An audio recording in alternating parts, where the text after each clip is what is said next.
অনেক অনেক জোরে জোরে আজকে হচ্ছে, প্লেন যাচ্ছে আকাশ থেকে, কিছু একটা হচ্ছে। আসলে আন্দোলন প্রতিদিনই লেগে থাকে বাংলাদেশে। সবসময় কেউ কোনো না কোনো দলের মানুষ তাদের হচ্ছে দাবি দাওয়া নিয়ে রাস্তা বন্ধ করে রাখে। রাস্তা বন্ধ করে ওনারা হচ্ছে ওনাদের, কেউ চাকরি ফেরত চায়, কেউ চাকরি চায়, কেউ হচ্ছে বেতন বাড়াতে বলে।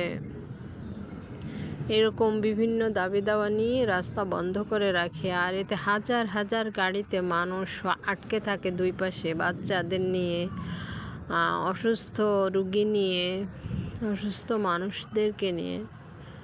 তো জানি না মানুষদের মানে মানুষ চিন্তা করে না আরেকজন মানুষের কোনো অসুবিধা হবে, মারা যাবে, সে অসুস্থ, প্রেগনেন্ট মহিলা বিশেষ করে হসপিটালে যেতে পারছে না, খুবই অসুবিধা হচ্ছে। এই সরকারকে আসলে মানুষ বেকায়দায় ফেলতে এইগুলা করছে।